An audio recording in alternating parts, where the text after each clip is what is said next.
மக்கள் அனைவருக்கும் வணக்கம். இந்த பதிவுல நாம எதை பற்றி பேச போறோம் அப்படின்னா, இந்தியாவில் இருக்கக்கூடிய கிறிஸ்தவர்கள் இந்துக்களினுடைய வேலை வாய்ப்புகளையும் சலுகைகளையும் எப்படி தட்டி பறிக்கிறார்கள், குறிப்பாக இந்து மதத்தில் இருக்கக்கூடிய பட்டியல் சமுதாய மக்களினுடைய வேலை வாய்ப்புகளையும் அவர்களுக்கு கிடைக்க வேண்டிய சலுகைகளையும் இவர்கள் எப்படி தட்டி பறிக்கிறார்கள், இதை செய்வதற்கு இவர்கள் எந்த மாதிரியான சூழ்ச்சிகளை இத்தனை காலமாக செய்திருக்கிறார்கள், இப்பவும் செஞ்சுக்கிட்டு இருக்காங்க. அப்ப கிறிஸ்தவர்கள் எந்த மாதிரியான சூழ்ச்சிகளை செய்து இந்துக்களை ஏமாற்றுகிறார்கள், இதை பற்றி இந்த பதிவுல தெளிவா பேச போறோம். அதே போல இவர்கள் செய்யக்கூடிய இந்த சூழ்ச்சியை எப்படி தடுத்து நிறுத்துவது, தற்போதைய பாஜக அரசு என்ன செஞ்சா இந்த கிறிஸ்தவர்களின் சூழ்ச்சியை தடுத்து நிறுத்த முடியும், சோ இது எல்லாத்தையுமே வரிசையா நாம தெளிவா பேச போறோம். இந்த பதிவை ஸ்கிப் பண்ணாம கடைசி வரைக்கும் பாருங்க. முதல்ல கிறிஸ்தவர்களினுடைய வருமானம் எப்படி வருது, எங்கிருந்து வருது அப்படின்னு பாத்தீங்கன்னா, முதல்ல ஆரம்ப காலகட்டத்திலேயே இவங்க வெளிநாடுகளிலிருந்து நிறைய நிதிகளை வாங்கியிருக்காங்க, இப்பவும் வாங்கிட்டு தான் இருக்காங்க. வெளிநாடுகளிலிருந்து இவர்கள் உழைக்காமல் வெளிநாடுகளிலிருந்து வரக்கூடிய அந்த நிதியை வைத்து இவர்கள் இந்தியாவுல நிறைய தனியார் கல்வி நிறுவனங்களையும் தனியார் மருத்துவமனைகளையும் உருவாக்குறாங்க. இந்த தனியார் கல்வி நிறுவனங்கள் மூலமாகவும் தனியார் மருத்துவமனைகள் மூலமாகவும் இவர்களுக்கு கோடிக்கணக்கில் வருமானம் என்பது கிடைக்கிறது. இந்தியாவில் இருக்கக்கூடிய ஒரு சர்ச் இருக்கு இல்லையா, அந்த ஒரு சர்ச்சோட கட்டுப்பாட்டிலையும் பாத்தீங்கன்னா நிறைய கல்வி நிறுவனங்களும் தனியார் மருத்துவமனைகளும் இருக்கும். இந்த கல்வி நிறுவனங்கள் மருத்துவமனைகள் மூலமாக வரக்கூடிய அந்த வருமானத்தை வைத்து இவர்கள் இந்தியாவில் சுதந்திரமாக மதமாற்றம் செய்கிறார்கள். இப்போ மதமாற்றம் ஒரு பக்கம் பண்றாங்க, ஆனா அந்த மதமாற்றம் செய்வதிலும் பாத்தீங்கன்னா ஒரு மிகப்பெரிய சூழ்ச்சியை செய்யறாங்க இந்துக்களுக்கு எதிராக. அதாவது அரசாங்க பதவிகளில் கிறிஸ்தவர்களை உள்ள கொண்டு போகணும், அரசாங்க வேலைகளிலும் அதே போல அரசாங்கத்திலிருந்து கிடைக்க வேண்டிய சலுகைகள் இந்த கிறிஸ்தவர்களுக்கு கிடைக்கணும் அப்படிங்கிறதுக்காக இந்த கிறிஸ்தவர்கள் என்ன பண்றாங்க, இந்துக்களை ஏமாற்றுகிறார்கள். எப்படி ஏமாத்துறாங்கன்னா, நிறைய இந்துக்களை இவங்க கிறிஸ்தவத்துக்கு மதம் மாற்றுவாங்க. கிறிஸ்தவத்துக்கு மதம் மாற்றிய பிறகு அவர் அந்த இந்து மதத்துல இருக்கக்கூடிய நபர் கவர்மெண்ட் கிட்ட போயிட்டு, நான் கிறிஸ்தவ மதத்துக்கு மாறிட்டேன், என்னுடைய சர்டிபிகேட்ல கிறிஸ்டின் அப்படின்னு பேர் மாத்தி கொடுங்க. அதே போல மதம் மாறிய பிறகு அவங்களுக்கு வேற ஒரு பேர் வைப்பாங்க கிறிஸ்தவத்துல, அந்த பேரையும் அரசாங்கத்துல கொடுத்து இவங்க பதிவு பண்ணணும். ஆனா பெரும்பான்மையான கிறிஸ்தவர்கள், அதாவது இந்துக்கள் கிறிஸ்தவர்களாக மதம் மாறிய பிறகு அவங்க இந்துக்களாகவே தொடர்ந்து இருக்காங்க. சர்டிபிகேட்ல ஹிந்து அப்படின்னே போட்டுக்கிறாங்க, இந்துக்களினுடைய பெயர்களையே வைத்துக் கொள்கிறார்கள். கவர்மெண்ட்டை பொறுத்த வரைக்கும் அவங்களுடைய ஜாதி சர்டிபிகேட்டையும் அவங்களுடைய ரெக்கார்ட்ஸையும் எடுத்து பார்த்தா ஹிந்துன்னு தான் இருக்கு. ஹிந்து வன்னியர், ஹிந்து, அப்புறம் முக்குளத்தோர், இந்த மாதிரி இந்து மதம் மற்றும் இந்து மதத்தில் இருக்கக்கூடிய சமுதாயத்தின் பெயர்கள் தான் இருக்கு.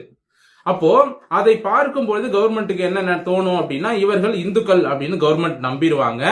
அப்போ இவர்கள் படிச்சு முடிச்சு இவங்க வேலைக்கு கவர்மெண்ட் எக்ஸாம்லாம் எழுதுறாங்க அப்படின்னா இவங்களுக்கு அந்த இந்து மதத்தில் இருக்கக்கூடிய சமுதாயத்திற்கு போக வேண்டிய அந்த இடஒதுக்கீட்டின் மூலமாக இவர்களுக்கு வேலை என்பது கிடைக்கிறது. ஆனா இவங்க உண்மையாவே கிறிஸ்தவ மதத்தை ஃபாலோ பண்ணிட்டு இருக்காங்க, சர்டிபிகேட்ல மட்டும் ஹிந்துன்னு வச்சு கவர்மெண்ட்டை ஏமாத்திக்கிட்டு இருக்காங்க. அப்போ இவங்க கிறிஸ்தவ மதத்திற்கு மாறிய பிறகு இவங்களுக்கு பாத்தீங்கன்னா பிசி பட்டியல் தான் சேரும். இப்ப யாரெல்லாம் இந்து மதத்தில இருந்து ஒருத்தவங்க முஸ்லிமா மாறினாலும் சரி, கிறிஸ்தவரா மாறினாலும் சரி, அவங்க பிசி பட்டியலுக்கு தான் போவாங்க. இந்த எஸ்சி எஸ்டின்னு இருக்கிறதா இருக்கட்டும், இல்ல மற்ற சலுகைகளா இருக்கட்டும், இது எல்லாமே மதம் மாறாத பியூர் இந்துக்கள் இருக்காங்க இல்லையா, அவங்களுக்கு மட்டும்தான் கிடைக்கும். இதுதான் கவர்மெண்டோட சட்டம். சோ இந்து மதத்தில் இருக்கக்கூடிய பட்டியல் சமுதாய மக்களுக்கு மட்டும்தான் இடஒதுக்கீடு என்பது செல்லும், அவர்களுக்கு கிடைக்க வேண்டிய சலுகைகளும் செல்லும். ஆனா இவங்க என்ன பண்றாங்க, அவங்களுக்கு போக வேண்டிய இந்து மதத்தில் இருக்கக்கூடிய அனைத்து மக்களுக்கும் போக வேண்டிய வேலை வாய்ப்புகளையும் சலுகைகளையும் இவங்க சூழ்ச்சி பண்ணி இவங்க எடுத்துக்கிறாங்க. இவங்க ஏன் இந்த மாதிரியான சூழ்ச்சியை பண்றாங்க அப்படின்னா, அரசாங்க வேலைக்கு உள்ள நுழையணும். இப்போ ஒருத்தர் மதம் மாறிட்டாரு கிறிஸ்தவரா, ஆனா அவர் ஹிந்துவாவே சர்டிபிகேட்ல போட்டிருக்காரு அப்படின்னு வைங்க, அவருக்கு இந்து அறநிலையத்துறையில ஒரு வேலை கிடைக்குதுன்னு வைங்க, சர்டிபிகேட்டை பாக்குறாங்க கவர்மெண்ட், ஓ இவர் இந்துவா, சரி ஓகே இவருக்கு கோயில்ல வேலை அப்படின்னு சொல்லி போட்டு கொடுக்குறாங்க. இவருக்கு கோயில்ல வேலை கிடைச்சிருச்சு அப்படின்னா இந்து என்ற அந்த சர்டிபிகேட்டை வைத்துக் கொண்டு இவர் கோயில்ல வேலைக்கு போயிடுவாரு.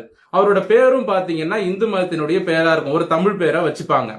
ஆனா இவர் கிறிஸ்தவ மதத்துக்கு மாறி இருக்காரு, வெளியே தெரியல. இவருக்கு பேர் வந்து கிரிப்டோ கிறிஸ்தவர் அப்படின்னு சொல்லுவாங்க. அதாவது மறைமுக கிறிஸ்தவர்கள். கிரிப்டோ அப்படின்னா மறைமுகம். இந்த கிரிப்டோ கிறிஸ்தவர்கள், மறைமுகமான கிறிஸ்தவர்கள் இப்படி கோயிலுக்குள்ள நுழையிறாங்க, ரெவன்யூ டிபார்ட்மெண்ட்ல அதிகார பதவிக்கு உள்ள நுழையிறாங்க, அதே போல காவல்துறை பதவிக்கு உள்ள நுழையிறாங்க, முக்கியமான அரசாங்க பதவிகளிலும் அரசாங்க வேலைகளிலும் இந்த கிரிப்டோ கிறிஸ்தவர்கள் உள்ள நுழையிறாங்க சதி செஞ்சு. இப்போ இவங்க உள்ள வந்ததுக்கு அப்புறம் இவங்க என்ன பண்ணுவாங்க, இந்து அறநிலையத்துறையில ஒரு கிரிப்டோ கிறிஸ்தவன் உள்ள வந்ததுக்கு அப்புறம் என்ன பண்ணுவான், கோயில்ல வந்து இந்துக்களுக்கு எதிரான நடவடிக்கைகளை அவங்க உட்காந்துக்கிட்டு இந்து அறநிலையத்துறை அதிகாரி என்ற பெயர்ல அங்க உட்காந்துக்கிட்டு அவன் எல்லா வேலையும் செய்வான். கோவிலுக்கு எதிராக அந்த இந்து மதத்தை அழிக்கக்கூடிய, அந்த கோவிலை அழிக்கக்கூடிய வேலைகளை அவன் வந்து கிரிப்டோ கிறிஸ்தவன் அங்க உட்காந்துக்கிட்டு செய்வான். இப்போ ஒரு ரெவன்யூ டிபார்ட்மெண்ட்ல ஒரு வலுவான போஸ்ட் ஒரு கிரிப்டோ கிறிஸ்தவருக்கு வந்து கிடைக்குதுன்னு வைங்களா, அந்த ஆள் என்ன பண்ணுவான், அதிகாரத்தை பயன்படுத்தி எப்படி கோவில்களுக்கு எதிராக என்ன பண்ணலாம், இந்து மக்களுக்கு எதிராக என்ன துரோகம் பண்ணலாம்னு அவன் யோசிப்பான். சோ காவல்துறையில இவங்க கிரிப்டோ கிறிஸ்தவ உள்ள நுழைஞ்சாலும் அங்கேயும் வந்து பாத்தீங்கன்னா அவங்க மதம் சார்ந்துதான் செயல்படுவாங்க. இப்போ இவங்க வந்து உண்மையிலேயே மதம் மாறிய பிறகு அவங்க வந்து தாங்கள் கிறிஸ்டின் அப்படின்னு சர்டிபிகேட்ல போட்டாங்கன்னா அவங்க வந்து பிசி பட்டியலுக்கு வந்துருவாங்க. பிசி பட்டியலுக்கு வந்துட்டாங்க அப்படின்னா இடஒதுக்கீடு என்பது குறைவாக இருக்கும். மதம் மாறியவர்களுக்கு இடஒதுக்கீடு குறைவா தான் இருக்கும், அதிகமா கொடுக்க மாட்டாங்க, மக்கள் தொகைக்கு ஏற்றாற் போலதான் கொடுப்பாங்க. அப்போ குறைவான அளவு தான் கிறிஸ்தவர்களுக்கு வேலை வாய்ப்பு என்பது கிடைக்கும். அதை தெரிஞ்சுக்கிட்டு தான் இவங்க என்ன பண்றாங்க, மதம் மாற்றிய பிறகு அந்த மக்கள் கிட்ட தெளிவா சொல்லிடுவாங்க, நீங்க கிறிஸ்தவராக நீங்க ஆலயத்துக்கு மட்டும் வந்துட்டு போங்க, ஆனா சர்டிபிகேட்ல ஹிந்துன்னே வச்சுக்கோங்க, அப்பதான் உங்களுக்கு வேலை வாய்ப்பு கிடைக்கும், நீங்க எளிதா வந்து சலுகைகளையும் பெற முடியும் அப்படின்னு அவங்கள மூலச்செலவு பண்ணிடுவாங்க. சோ இப்படித்தான் இந்த கிறிஸ்தவம் என்பது செயல்படுகிறது இந்தியாவுல. இவங்கள தான் வந்து கிரிப்டோ கிறிஸ்தவர்கள்னு சொல்றது. சர்டிபிகேட்லயும் கவர்மெண்ட் ரெக்கார்ட்லயும் ஹிந்துன்னு வச்சுக்கிட்டு உள்ளுக்குள்ள கிறிஸ்தவ மதத்தை ஃபாலோ பண்றாங்க இல்லையா, இவர்களுக்கு பெயர் தான் கிரிப்டோ கிறிஸ்தவர்கள். இப்போ இவர்கள் மூலமாகத்தான் இந்தியா முழுவதும் பாத்தீங்கன்னா பல அரசாங்க துறைகளிலும் முக்கியமான துறைகளிலும் இந்த கிரிப்டோ கிறிஸ்தவர்கள் உள்ள நுழைஞ்சி அவங்களுடைய வேலைகளை செஞ்சுக்கிட்டு இருக்காங்க. தமிழ்நாடு பாடநூல் கழகத்திலும் இந்த கிரிப்டோ கிறிஸ்தவர்கள் இருக்காங்க. இந்த திண்டுக்கல் லியோனி மாதிரியான ஆட்களும் இருக்கிறாங்க. அது வந்து திமுக நேரடியா போட்டாலும் நான் சொல்றேன், தலைமைச் செயலகம் வரைக்குமே இந்த கிரிப்டோ கிறிஸ்தவர்களின் கை என்பது நீள்கிறது. தமிழ்நாடு முழுவதும் பல துறைகளிலும், அனைத்து துறைகளிலும் கோவிலுக்குள்ளையும் இந்த கிரிப்டோ கிறிஸ்தவர்கள் தான் உட்கார்ந்துருக்காங்க.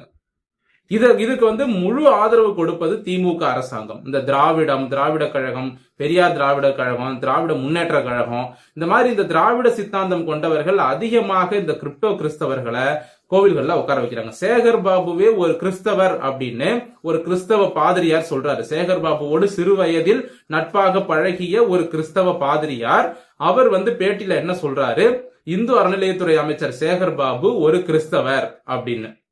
ஆனா இவர் என்ன சொல்றாரு, நான் வந்து ஹிந்து நாயுடு சமூகத்தை சேர்ந்தவன் அப்படின்னு போய் சொல்லிட்டு கோயில்ல வந்து அமைச்சரா உட்கார்ந்திருக்காரு. ஆனா சேகர்பாபு கிறிஸ்தவர் அப்படின்னா அவருடைய நண்பர், அவர் ஒரு பாதிரியார், அவர் தெளிவா சொல்றாரு, என்னுடைய நண்பன் தாங்க சேகர்பாபு, அவர் வந்து கிறிஸ்தவர் அப்படின்னு. அப்போ இவர்கள் தான் கிரிப்டோ கிறிஸ்தவர்கள். நல்லா பாத்துக்கோங்க, ஒரு கிரிப்டோ கிறிஸ்தவர் நினைச்சா அறநிலையத்துறை அமைச்சராகவும் வர முடியும். அப்படி அந்த அளவுக்கு வந்து தமிழ்நாட்டினுடைய நிலைமை மோசமா இருக்கு. அப்ப இதுல இருந்து இந்துக்கள் என்ன செய்யணும், இந்துக்கள் வந்து எப்படி இதுல இருந்து விழிப்படையணும் அப்படின்னா, உங்கள் ஊர்ல கிராமப்புறங்கள்ல யாரெல்லாம் வந்து கிறிஸ்தவ மதத்திற்கு மாறி இருக்காங்க, பட்டியல் சமுதாயத்திலையும் சொல்றேன், மாறி இருந்தாங்க அப்படின்னா அவங்களுடைய சர்டிபிகேட்டை வாங்கி பாருங்க. அதுல வந்து ஹிந்துன்னு போட்டிருக்கா கிறிஸ்தவர்னு போட்டிருக்கான்னு பாருங்க. கிறிஸ்தவர்னு போட்டிருந்தா எதுவுமே செய்ய வேணாம், விட்டுருங்க. ஹிந்துன்னு போட்டிருந்தா அவங்க மேல நீங்க புகார் கொடுக்கலாம். புகார் கொடுத்து இவன் கிறிஸ்தவ மதத்திற்கு மாறி இருக்கான், ஆனா ஹிந்துன்னே சர்டிபிகேட்ல பேர் வச்சிருக்கான்னு சொல்லி நீங்க அவங்க மேல புகார் கொடுக்கலாம். அந்த மாதிரியான ஆட்கள் உங்களுடைய வேலை வாய்ப்பை பறிக்கிறாங்க. பட்டியல் சமுதாய மக்களினுடைய, ஏதாவது இந்து மதத்தை பின்பற்றக்கூடிய பட்டியல் சமுதாய மக்களின் வேலை வாய்ப்புகள் அதிகமாக இந்த கிறிஸ்தவ மிஷனரிகளால் பறிக்கப்படுகிறது. ஆனா எல்லா சமுதாயத்திலிருந்தும் பறிக்கப்படுறாங்க. அதுல பட்டியல் சமுதாயத்தினுடைய மக்களுடைய சலுகைகள் தான் அதிகமா பறிக்கப்படுது. சரிங்களா? இப்போ ஒருத்தர் வன்னியரா இருக்காரு அப்படின்னா அதுலயே பாத்தீங்கன்னா இந்து வன்னியர், கிறிஸ்தவ வன்னியர்னு வேற இருக்கானுங்க. இப்படி எல்லா சமுதாயத்திலும் இவனுங்க உள்ள பூந்துட்டானுங்க. சரிங்களா? சோ இந்த கிரிப்டோ கிறிஸ்தவர்களை தடுத்து நிறுத்துவதற்கு நம்ம சென்ட்ரல் கவர்மெண்ட், தற்போதைய மத்திய அரசு என்ன பண்ணணும் அப்படின்னு பாத்தீங்கன்னா, மக்கள் தொகை கணக்கெடுப்புன்னு ஒண்ணு இருக்கு. அந்த மக்கள் தொகை கணக்கெடுப்பு நடத்தும் பொழுது நம்ம வந்து ரெக்கார்ட்ஸை பார்த்து தான் ஹிந்துவா கிறிஸ்டினா அப்படின்லாம் கன்ஃபார்ம் பண்ணுவோம். ஆனா இந்த ரெக்கார்ட்ஸை பார்த்து மக்கள் தொகை கணக்கெடுப்பு நடத்துங்க. அதே நேரத்துல இந்த கிரிப்டோ கிறிஸ்தவர்களை எப்படி கண்டுபிடிக்கிறது? இவங்க தான் சர்டிபிகேட்ல ஹிந்துன்னு வச்சிருக்காங்களே, அவங்க வந்து சர்ச்சுக்கு போறது நமக்கு எப்படி தெரியும்? சோ எப்படி கண்டுபிடிக்கிறது அப்படின்னு பாத்தீங்கன்னா, இந்தியா முழுக்க சர்ச் இருக்கு இல்லையா, ஒரு சர்ச்சிலையும் பாத்தீங்கன்னா கிறிஸ்தவர்கள் வந்து மெம்பர் ஆயிருப்பாங்க, பேர் கொடுத்திருப்பாங்க. இப்ப நீங்க வந்து ஒரு கிறிஸ்தவ மதத்துக்கு மாறுறீங்க, நீங்க ஒருத்தர் மாறுறீங்க அப்படின்னா ஏதாவது ஒரு சர்ச்சில் நீங்க மெம்பர் ஆனாதான் கிறிஸ்தவ மதத்துக்கு மாற முடியும். சரிங்களா? இந்தியாவில் இருக்கக்கூடிய அனைத்து கிறிஸ்தவர்களும் ஏதாவது ஒரு சர்ச்சில் மெம்பரா இருப்பாங்க. அப்படி இந்தியா முழுவதும் இருக்கக்கூடிய கிறிஸ்தவ தேவாலயங்கள்ல இருக்கக்கூடிய அந்த மெம்பர்ஸோட லிஸ்டை எடுத்துட்டு அந்த லிஸ்ட்ல இருந்து இந்த மக்கள் தொகை கணக்கெடுப்பு நடத்தும் பொழுது யாரெல்லாம் ஹிந்துன்னு சொல்லியிருக்காங்க பாத்தீங்களா, அதுல அந்த ஹிந்துக்களோட லிஸ்ட் அதையும் இந்த தேவாலயங்கள்ல இருக்கக்கூடிய மெம்பர்ஸ் லிஸ்டையும் கம்பேர் பண்ணி நாம பார்த்தோம் அப்படின்னா எத்தனை பேரு உண்மையா கிறிஸ்தவத்துக்கு மாறி இருக்கிறாங்க அப்படிங்கிற அந்த ஒரிஜினல் பாப்புலேஷன் என்பது தெரிய வரும். அப்ப எத்தனை பேரு ஹிந்துன்னு பொய் சொல்லிக்கிட்டு கவர்மெண்ட்டை ஏமாத்துறாங்க அப்படிங்கிற அந்த உண்மையும் தெரிய வரும். ஆக மொத்தம் இந்தியாவில் இருக்கக்கூடிய ஒரிஜினல் கிறிஸ்டியன் பாப்புலேஷனை கண்டுபிடிக்கிறதுக்கு ஒரே வழி இந்தியாவில் இருக்கக்கூடிய அனைத்து கிறிஸ்தவ தேவாலயங்களிலும் இருக்கக்கூடிய அந்த மெம்பர்ஸோட லிஸ்ட வந்து சென்ட்ரல் கவர்மெண்ட் எடுக்கணும். எடுத்துட்டு இதுல இருக்கிற எல்லாருமே அவனோட சர்டிபிகேட்ல கிறிஸ்டின் தான் போட்டிருக்கானா அப்படின்னு செக் பண்ணணும். அப்படி செக் பண்ணா எல்லாருமே மாட்டிப்பான். சரிங்களா? சோ எல்லா கிரிப்டோ கிறிஸ்தவர்களும் மாட்டிப்பாங்க. ஏன் சேகர் பாபுவே மாட்டிக்குவாரு. சோ அந்த அளவிற்கு இந்த கிரிப்டோ கிறிஸ்தவர்கள் வேலை செய்யறாங்க தீவிரமா. அதை சென்ட்ரல் கவர்மெண்ட் தடுக்க வேண்டும். இந்த ஒரு வழிதான் இருக்கு. இதை விட்டா கிரிப்டோ கிறிஸ்தவர்களை கண்டுபிடிப்பதற்கு வேற வழியே கிடையாது. மத்திய அரசாங்கம் உடனடியாக மக்கள் தொகை கணக்கெடுப்பு நடத்தணும். மக்கள் தொகை கணக்கெடுப்பு நடத்தினாலே கிறிஸ்தவர்கள் எவ்வளவு இருக்காங்க, முஸ்லிம் எவ்வளவு இருக்காங்க, இந்துக்கள் எவ்வளவு இருக்காங்க, ஜாதியில வந்து எந்தெந்த சமூகத்தை சேர்ந்தவங்க அதிகமா இருக்காங்க அப்படிங்கறதெல்லாம் தெரிஞ்சிரும். ஆனா அப்பவும் இந்த கிரிப்டோ கிறிஸ்தவர்களை கண்டுபிடிக்க முடியாது. அதுக்குதான் வந்து இந்த சர்ச் ஐடியா சொன்னேன். சோ எல்லா சர்ச்லயும் வந்து நாம செக் பண்ணோம் அப்படின்னா கிரிப்டோ கிறிஸ்தவர்களை ஈஸியா கண்டுபிடிச்சிடலாம். சோ இதுதான் வந்து இருக்கிற ஒரே வழி. இதை மத்திய அரசாங்கம் அமல்படுத்த வேண்டும் என்று நமது சேனல் சார்பாக நாம் கேட்டுக்கொள்கிறோம். சோ இந்த கிரிப்டோ கிறிஸ்தவர்களால எவ்வளவு ஆபத்து அப்படிங்கறத நம்ம பார்த்து தெரிஞ்சுக்கணும். இப்ப வந்து முஸ்லிம்கள் வந்து நிறைய பேர் ஹிந்துவா இருந்து முஸ்லீமா மாறுறாங்க. அவங்க எல்லாம் வந்து அவங்களுடைய அடையாளத்தை வெளியே காட்டுவாங்க. ஒரு பெண் முஸ்லீமா மாறிட்டா பர்தா போட்டுப்பாங்க, ஒரு ஆண் முஸ்லீமா மாறிட்டா தொப்பி போட்டுப்பாங்க. அவங்க எக்காரணத்தை கொண்டும் ஹிந்துன்னு சர்டிபிகேட் வச்சு ஏமாத்த மாட்டாங்க. அவங்க வந்து முஸ்லீம்னா முஸ்லீமோட அடையாளமாவே மாறிடுவாங்க. ஆனா இந்த கிறிஸ்தவர்கள் தான் ஹிந்துன்னு வெளியில சர்டிபிகேட்ல காட்டிக்கிட்டு உள்ளுக்குள்ள கிறிஸ்தவர்களாகவே வாழ்ந்து வருகிறார்கள். இந்துக்களோட முதுகுல குத்துறாங்க. சோ இந்த உண்மையை இந்து மதத்தில் இருக்கக்கூடிய நம்ம மக்கள், கோவிலுக்கு செல்லக்கூடிய சிவனையும் பெருமாளையும் வணங்கக்கூடிய நம்ம மக்கள் இத புரிஞ்சுக்கணும். சோ இந்துக்கள் அப்பாவிகளா இருக்காதீங்க அப்படிங்கிறது என்னுடைய கருத்து. மத்திய அரசாங்கம் உடனடியாக இதை செயல்படுத்த வேண்டும். இந்த பதிவு இத்துடன் முடிவடைகிறது. மீண்டும் அடுத்த நல்ல பதிவோடு உங்களை வந்து சந்திக்கிறேன். நன்றி, வணக்கம்.